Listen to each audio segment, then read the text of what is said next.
Okay mga ka-works, kaya Aerox version 1. So magpapalitan ng sensor, CKP sensor ano. Okay, so gawa na Racing Monkey. Shoutout kay Racing Monkey, baka naman. So mga ka-works, kaya hindi naman tayo magpapalit kung di po natin nabasa yan sa ano. Ito, inobserbahan na po namin ito mga ka-works, kaya ano. Error 12 siya mga ka-works, kaya.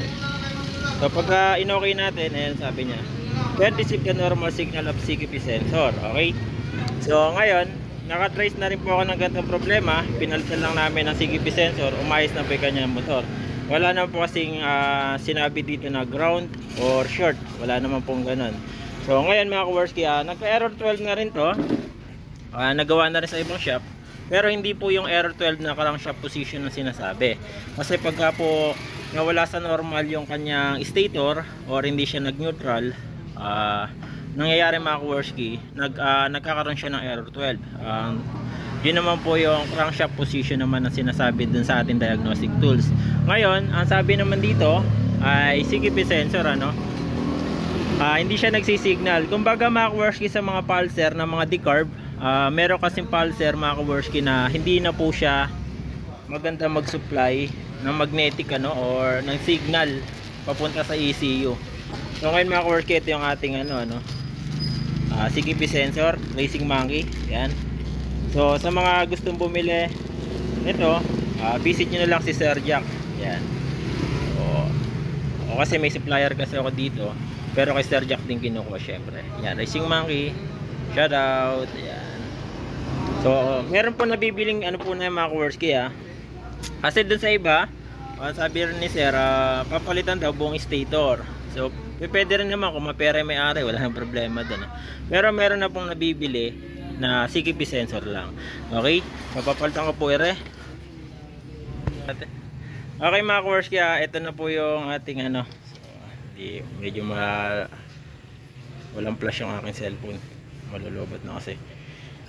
Mga ka-works, ito yung ating Racing Monkey. Yan, Racing Monkey, baka naman. Yan. So akala nyo ito lang yung mga pyesa ko. Lahat po ng pyesa ko dyan, all Racing Monkey po yan mga ka-works. Kinukuha ko yan dyan kay Boss Amado. Yan. So nga lang, di ako napapautang eh. Joke lang. Hindi naman kailangan. So yan mga ka-works, kaya papalitan natin ng CKP sensor. Well, papalitan natin CKP sensor. Yan yung ilalagay natin. So bahala na si Batman. Okay, so kapit man natin. Okay, sa mga ka-works, kinakapitan natin. Yan, umanta na siya ngayon. And then katay man natin. So sasalpo ko muna yung ating diagnostic tools ano. Buburay muna natin. So ito mga ka-works, kaya binura ko po muna siya. And then ipapadrive ko dun sa may-ari para sigurado ano. So dadrive muna ni Bossing para ma-check natin kung lalabas po ulit yung error 12 ano.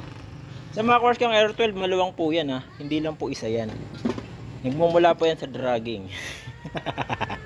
Hindi, joke lang po. So ayan, ano naman natin, papatakbo muna na may-ari ano. Okay, so mga ka-works, ito na-check na ni Bossing ano. So ang sinabi niya sa akin, nawala raw po yung backfire ano, kasi naka-PD52 eh. Dahil noong time na ano to, may backfire siya. So yan, history, wala po talaga. So hindi po lumabas. Pero sabi ko nga sa kanya, pagka lumabas,